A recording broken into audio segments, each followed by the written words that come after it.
അങ്ങനെ അവസാനം എല്ലാ ഷോറൂമുകളിലേക്കും കിയയുടെ സിറോസ് എന്ന് പറയുന്നൊരു വാഹനം എത്തിക്കൊണ്ടിരിക്കുകയാണ്. ഇന്ന് നമ്മൾ ഈ കാണുന്ന പ്രത്യേക മോഡൽ എന്ന് പറയുന്നത് 1 litre turbo charged gasoline direct injection ആ ഒരു എൻജിൻ വെച്ചിട്ടുള്ളൊരു വാഹനമാണ്. 172 Nm ടോർക്കാണ് ഈ ഒരു വാഹനത്തിന് വരുന്നത്. പക്ഷേ നമ്മൾ ഇന്ന് ഡീറ്റെയിൽ ആയിട്ട് നോക്കി കാണുന്നത് ഇതിൻ്റെ ഒരു ബേസ് വേരിയൻ്റ് ആണ്. പ്രധാനമായിട്ടും നമ്മൾ ഈ ഒരു വാഹനത്തിലേക്ക് നോക്കുമ്പോഴത്തേക്കും ഈ ഒരു വാഹനം എന്ന് പറയുന്നത് ഒരു കംപ്ലീറ്റ് പാക്കേജാണ്. നേരിട്ട് കാണുമ്പോഴത്തേക്കും നല്ല ക്യൂട്ടായിട്ട് തോന്നുന്നു. ഈ ഒരു കളറെന്ന് പറയുന്നത് ഒലീവ് ഗ്രീൻ ആണ്. യാർഡൊക്കെ വളരെ ക്ലീനാണ്. ഒരു യാർഡ് എങ്ങനെ മെയിൻറ്റെയിൻ ചെയ്യുന്നു അല്ലെങ്കിൽ നല്ല രീതിക്ക് മെയിൻറ്റെയിൻ ചെയ്യുന്നു നമുക്ക് കാണാൻ കഴിയുന്നുണ്ട്. പ്രധാനമായിട്ടും സൈഡിലേക്ക് നമ്മൾ നോക്കുമ്പോഴത്തേക്കും ആ ഹെഡ്ലൈറ്റാണ് ഐസ് ക്യൂബ് കൈൻഡ് ഓഫ് ഹെഡ്ലൈറ്റാണ്. പക്ഷേ ഇവിടെ വന്നിട്ടുള്ളത് ഹാലജനാണ്. 15 ഇഞ്ചിൻ്റെ അലോയ് വീൽസ് അല്ല വന്നിട്ടുള്ളത്, 15 ഇഞ്ചിൻ്റെ നോർമലായിട്ടുള്ള സ്റ്റീൽ റിമ്മാണ് വന്നിട്ടുള്ളത്. പക്ഷേ ആ ഒരു ഡിസൈൻ ലാംഗ്വേജും ആ വീൽ കപ്പൊക്കെ വളരെ ഭംഗിയുണ്ട്. 190 mm ഗ്രൗണ്ട് ക്ലിയറൻസ് ഉണ്ട്. പിന്നെ വിങ് മിററാണ്. എനിക്ക് എപ്പോഴും ഈ വിങ് മിറർ ഭയങ്കര ഇഷ്ടമുള്ളൊരു കാര്യമാണ്.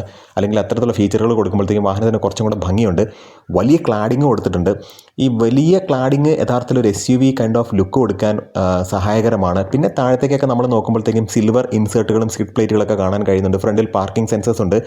DRLs അല്ല, അത് യഥാർത്ഥത്തിൽ ക്രോപ്പണിലേക്കൊക്കെ വരുമ്പോഴത്തേക്കും അത് DRL ആയിട്ട് ആ വെർട്ടിക്കലായിട്ടുള്ള ഹെഡ്ലൈറ്റിലുള്ള ആ ഒരു പോർഷൻ DRL ആയിട്ട് ആക്ട് ചെയ്യും. ഷട്ട് ലൈനൊക്കെ വളരെ വളരെ പ്രിസൈസാണ്. പാനൽ ഗ്യാപ്പ് ഇല്ല എന്ന് തന്നെ പറയാം. പ്രധാനമായിട്ടും നമ്മൾ നോക്കുമ്പോഴത്തേക്കും ഈ ഒരു വാഹനത്തിൽ റൂഫ് റെയിൽസ് കാര്യങ്ങളുണ്ട്. പിന്നെ ഇതിനകത്തൊരു സിംഗിൾ പെയിൻ സൺറൂഫ് കൊടുത്തിട്ടുണ്ട്. പിന്നെ നമ്മൾ എടുത്തു പറയേണ്ടത് സൈഡിൽ നിന്ന് നോക്കുമ്പോഴത്തേക്കും ആ ബി പില്ലർ നിങ്ങളൊന്ന് ശ്രദ്ധിച്ച് നോക്കിക്കഴിഞ്ഞാൽ ഇനി വരാൻ പോകുന്ന സിയറ എന്ന് പറയുന്ന വാഹനത്തിൻ്റെ ബി പില്ലറിനോടൊരു സാദൃശ്യമുണ്ട്. 190 mm ഗ്രൗണ്ട് ക്ലിയറൻസ്, അതിനെക്കുറിച്ച് നമ്മൾ പറഞ്ഞതാണ്. ഷട്ട് ലൈനൊക്കെ വളരെ വളരെ കൃത്യമാണ്. കാരണം ഒരു വാഹനത്തിന് നല്ലൊരു ക്വാളിറ്റി ഉണ്ട്. ഫ്രണ്ട് ഡോറൊക്കെ വളരെ ഹെവി ആയിട്ട് എനിക്ക് ഫീൽ ചെയ്തു. റൂഫ് റെയിൽസ് എല്ലാം വളരെ നല്ല രീതിക്ക് ഇൻറ്റഗ്രേറ്റ് ചെയ്തിട്ടുണ്ട്. ഇപ്പോൾ ബാക്കിലേക്ക് നോക്കുമ്പോഴത്തേക്കും അത് വാഗണറാണോ എന്നൊരു സംശയം നമുക്ക് തോന്നില്ലേ. വാഗണാർ, കാരൻസ്, അത് മാത്രമല്ല EV9, ഇപ്പോൾ അണ്ടർബോഡിയൊക്കെ നമ്മൾ കൃത്യമായിട്ട് ഇൻസ്പെക്ട് ചെയ്ത് എല്ലാ തവണയും പോകുമ്പോഴത്തേക്കും അണ്ടർബോഡി നമ്മൾ നോക്കാറുണ്ട്. നല്ല രീതിക്ക് അണ്ടർബോഡി കോട്ട് ചെയ്ത് തന്നെയാണ് ഈ ഒരു വാഹനത്തിൽ വന്നിട്ടുള്ളത്. പിന്നെ ഈ ഒരു വാഹനത്തിൽ 15 ഇഞ്ചാണ്. ടോപ്പണിലേക്കൊക്കെ പോകുമ്പോഴത്തേക്കും അത് 17 ഇഞ്ചാണ്. ഈ ഒരു സൈഡിലെ ആ ഒരു ബ്ലാക്ക് ക്ലാഡിംഗ് എന്ന് പറയുന്നത് കുറച്ചൊരു അരോചകമായിട്ട് തോന്നാം. പക്ഷേ എന്നാലും ചില കളറിൽ അത് വളരെ നല്ലതാണ്. പിന്നെ ഫ്ലഷപ്പ് ആയിട്ടുള്ള ഡോർ ഹാൻഡിൽസ് ആണ് കൊടുത്തിട്ടുള്ളത്. ഇപ്പോൾ ഇങ്ങോട്ട് നോക്കുമ്പോഴത്തേക്കും ബ്രേക്ക് ലൈറ്റ് അങ്ങ് താഴ്ന്നിറങ്ങി നിൽക്കുകയാണ്. അപ്പോൾ എന്തെങ്കിലും കാരണവശാൽ നമ്മൾ പോകുന്ന വഴിക്കൊക്കെ കല്ലടിക്കുകയോ ഒക്കെ ചെയ്യുകയാണെന്നുണ്ടെങ്കിൽ കാര്യമായിട്ടുള്ള ബ്രേക്ക് ലൈറ്റിന് ഡാമേജ് വരും. ഈ ഫംഗ്ഷനിലാണ് ഈ ഒരു ഷാർഫിൻ ആൻറ്റിന എന്ന് പറയുന്നത്. അത് വെറുതെ ഒരു ഭംഗിക്ക് വെച്ചൊന്നുമല്ല.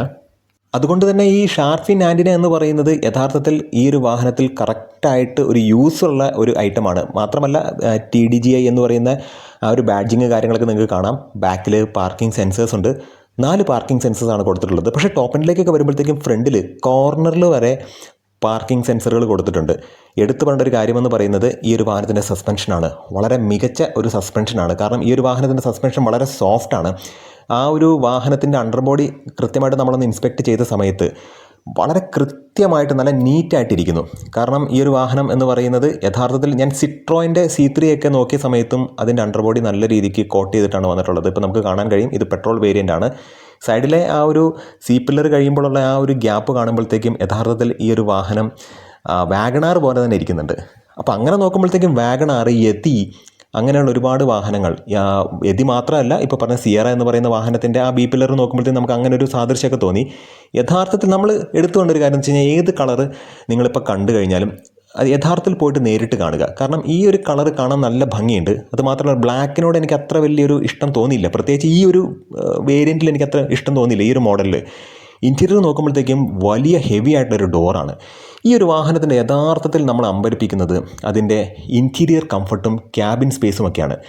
വളരെ കൃത്യമായിട്ട് ലേഡീസിനൊക്കെ ഈ ഒരു വാഹനം ഉപയോഗിക്കുകയാണെന്നുണ്ടെങ്കിൽ നല്ല രീതിക്ക് അവർക്ക് വിസിബിലിറ്റി കിട്ടും. കോർണറും അതുപോലെ തന്നെ ഈ ഒരു വാഹനത്തിൻ്റെ ബോണറ്റിൻ്റെ കോർണർ എഡ്ജ് ഇങ്ങനെയുള്ള കാര്യങ്ങളെല്ലാം നമുക്ക് വളരെ കൃത്യമായിട്ട് കാണാൻ കഴിയും. നല്ല പ്രിസൈസ് ആയിട്ടുള്ള ക്യാമറ ക്ലാരിറ്റിയും ഈ ഒരു വാഹനത്തിനുണ്ട്. ട്രിനിറ്റി സ്ക്രീനാണുള്ളത്. അത് മാത്രമല്ല നമ്മൾ നോക്കുകയാണെന്നുണ്ടെങ്കിൽ ഈ ഒരു വാഹനത്തിൽ വളരെ നല്ല തൈ സപ്പോർട്ടുള്ള സീറ്റുകളാണ് കൊടുത്തിട്ടുള്ളത്. നല്ല ലെഗ് റൂമുണ്ട്. അതുമാത്രമല്ല ഇൻറ്റഗ്രേറ്റഡ് ആയിട്ടുള്ള ഹെഡ് റെസ്റ്റ് കാര്യങ്ങളൊക്കെയാണ് കൊടുത്തിട്ടുള്ളത്. നമ്മൾ പ്രധാനമായിട്ടും ചെക്ക് ചെയ്യേണ്ട ഒരു കാര്യമെന്ന് പറയുന്നത് 2250 mm ഉള്ള ആ ഒരു വീൽ ബേസിൻ്റെ അഡ്വാൻറ്റേജ് ഇവിടെ ഉണ്ടോ എന്ന് നോക്കാം. ബാക്കിലേക്ക് AC വെൻറ്റ് കാര്യങ്ങളെല്ലാം കൊടുത്തിട്ടുണ്ട്. നന്നായിട്ട് റിക്ലൈൻ ചെയ്യാൻ കഴിയുന്ന സീറ്റുകളും അല്ലെങ്കിൽ ഫ്രണ്ടിലേക്കും പുറകിലേക്കൊക്കെ അനക്കാൻ കഴിയുന്ന റിക്ലൈൻ ചെയ്യാൻ കഴിയുന്ന സീറ്റുകളൊക്കെ ടോപ്പ് എൻഡ് വേരിയൻറ്റിലാണ് കൊടുത്തിട്ടുള്ളത്. ഇവിടെ നമ്മൾ നോക്കുകയാണെന്നുണ്ടെങ്കിൽ 460 അടുത്ത് വരുന്ന വലിയൊരു ബൂട്ട് സ്പേസ് നമുക്കവിടെ കൊടുത്തിട്ടുണ്ട്. ഇനി കംഫർട്ട് കൊണ്ടാണെന്നുണ്ടെങ്കിലും തൈ സപ്പോർട്ട് കൊണ്ടാണെന്നുണ്ടെങ്കിലും ഹെഡ് റൂം കൊണ്ട് നോക്കുകയാണെന്നുണ്ടെങ്കിലും അത് മാത്രമല്ല മൊത്തത്തിൽ ഇൻറ്റീരിയറിലെ ക്വാളിറ്റിയൊക്കെ വെച്ച് നോക്കുകയാണെന്നുണ്ടെങ്കിലും ഈ ഒരു വാഹനം ഒരു പടി മുകളിലാണ് നിൽക്കുന്നത്. പക്ഷേ ഈ ഒരു വാഹനം യഥാർത്ഥത്തിൽ സോണറ്റിനും സെൽറ്റോസിനും ഇടയിൽ പ്ലേസ് ചെയ്യാൻ പോകുന്നൊരു വാഹനമാണ്. പക്ഷേ ഞാൻ നേരിട്ട് കണ്ട സമയത്ത് ഒരു ചെറിയ വാഹനം, ഒരു എക്സ്റ്റർ സൈസിലുള്ളൊരു വാഹനമാണ്. ആ ഒരു വാഹനത്തിന് സോണറ്റിന് മുകളിൽ വില വരികയാണെന്നുണ്ടെങ്കിൽ കസ്റ്റമർ എങ്ങനെ അതിനെ അക്സെപ്റ്റ് ചെയ്യും എന്ന് നമ്മൾ കണ്ടറിയേണ്ടതായിട്ടുണ്ട്. കാരണം ഈ ഒരു വാഹനം K1 പ്ലാറ്റ്ഫോമിലാണ് വരുന്നത്. K1 പ്ലാറ്റ്ഫോമിനെ ഒന്ന് ഡിറൈവ് ചെയ്തിട്ട് വരികയാണ്. എന്നാൽ പോലും കോസ്റ്റ് കുറഞ്ഞ ഒരു പ്ലാറ്റ്ഫോമിലാണ്. നല്ല രസമുള്ള സ്റ്റിയറിംഗ് വീല് കാര്യങ്ങളൊക്കെയാണ്. ട്രിനിറ്റി എന്ന് പറയുന്ന രീതിയിലുള്ള ആ ഒരു വലിയ ഒരു ഡിസ്പ്ലേ നമുക്ക് കാണാം. 12.3 ഇഞ്ചിൻ്റെ ഇൻസ്ട്രുമെൻറ്റ് ക്ലസ്റ്ററും 12.3 ഇഞ്ചിൻ്റെ ഇൻഫോർടൈൻമെൻറ്റ് സിസ്റ്റവും. അത് മാത്രമല്ല മൊത്തത്തിൽ ഇതൊരു ബേസ് വേരിയൻ്റ് ആണെന്ന് തോന്നാത്ത രീതിയിലുള്ള ഒരു പ്രതീതിയാണ് ഈ ഒരു വാഹനത്തിൻ്റെ ക്വാളിറ്റി കണ്ടപ്പോഴത്തേക്കും. ഇതൊക്കെ മതി സാധാരണക്കാരന്. കാരണം ബാക്കിൽ ഒരു പാർസൽ ട്രെയും കൂടെ ഫിറ്റ് ചെയ്ത് കഴിഞ്ഞാൽ അധികം, പിന്നെ നമ്മളൊരു സീറ്റ് കവറൊക്കെ വെച്ച് കഴിഞ്ഞിട്ടുണ്ടെങ്കിൽ വണ്ടി അത്യാവശ്യം ഒരു എബോവ് ആവറേജ് രീതിയിലേക്ക് വണ്ടി മാറും. തീർച്ചയാണ് നല്ല സ്പേസ്, നല്ല കംഫർട്ട്, ഇരിക്കാനൊക്കെ വളരെ സുഖമാണ് ഇതിൻ്റെ ബാക്ക് സീറ്റിലൊക്കെ. ഇനി ഇതിൻ്റെ പ്ലസ് പോയിൻ്റ് എന്ന് പറയുന്നത് നല്ല വിസിബിലിറ്റി, നല്ല ഡ്രൈവിംഗ് സീറ്റിംഗ് പൊസിഷനാണ് ഈ ഒരു വാഹനത്തിലുള്ളത്. പ്രധാനമായിട്ടും ഇതിൻ്റെ DLO എന്നൊക്കെ പറയുന്നത് വളരെ കൃത്യമായിട്ട് നമുക്ക് അറിയാൻ കഴിയുന്നുണ്ട്. നല്ല വെളിച്ചം അകത്തേക്ക് വരുന്നുണ്ട്. പിന്നെ മൊത്തത്തിൽ ഈ ഒരു വാഹനത്തിൻ്റെ കംഫർട്ട് ലെവൽ, ഇൻറ്റീരിയർ സ്പേസ്, അതാണ് എടുത്തു പറയേണ്ടത്. നല്ല ഫീച്ചറുകളുമുണ്ട്. തീർച്ചയായിട്ടും വില മാത്രമാണ് ഇനി നമുക്ക് അറിയാനുള്ളത്. നല്ല വിലയിൽ ഈ ഒരു വാഹനം വരികയാണെന്നുണ്ടെങ്കിൽ തീർച്ചയായിട്ടും കിയയുടെ സിറോസ് എന്ന് പറയുന്നത് വലിയ ഒരു വിജയമായിട്ട് മാറും. ഇപ്പോൾ തീർച്ചയായിട്ടും നമുക്ക് കാണാം ആ ഒരു തൈ സപ്പോർട്ടൊക്കെ. കാരണം ഈ ഒരു സെഗ്മെൻറ്റിൽ ഒരു 4 മീറ്ററിന് താഴത്തേക്ക് ഇങ്ങനെ കിയ നല്ല രീതിക്ക് ഇന്ത്യൻ മാർക്കറ്റിനെ പഠിച്ചുകൊണ്ട് തന്നെയാണ്.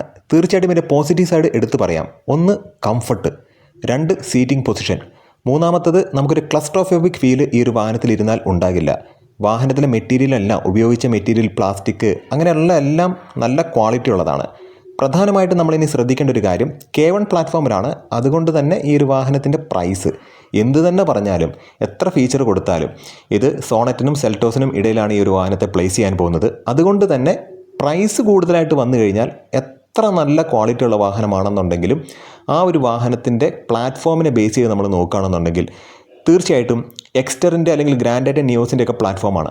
അതിനെ കുറച്ച് മോഡിഫൈ ചെയ്തിട്ടുണ്ട്. എന്നാലും വിലയിൽ ഈ ഒരു വാഹനം വരികയാണെന്നുണ്ടെങ്കിൽ ഈ ഒരു വാഹനം വളരെ മികച്ച വിജയം നേടും. 25,000 രൂപ കൊടുത്ത് ഈ ഒരു വാഹനത്തെ ഇപ്പോൾ നിങ്ങൾക്ക് ബുക്ക് ചെയ്യാം. ടൗണിലൊക്കെ കൊണ്ടു നടക്കാൻ കഴിയുന്ന, വളരെ ഒതുക്കമുള്ള, നല്ല ടോൾ ബോയ് ഡിസൈനുള്ള, നല്ല ഹെഡ് റൂമും ലെഗ് റൂമും നൽകുന്ന, നല്ല രീതിക്ക് ഡ്രൈവർക്ക് ബോണറ്റിൻ്റെ എഡ്ജൊക്കെ കണ്ട് ഓടിക്കാൻ കഴിയുന്ന മികച്ച ഒരു വാഹനമാണ് കിയയുടെ സിറോസ്. പിന്നെ ഡിസൈൻ അത് സബ്ജക്റ്റീവാണ്. നല്ല നല്ല വ്ളോഗ്സുമായിട്ട് നമുക്ക് വീണ്ടും കാണാം. നിങ്ങളുടെ സ്നേഹത്തിനും സപ്പോർട്ടിനും വീണ്ടും വീണ്ടും നന്ദി. നമസ്കാരം.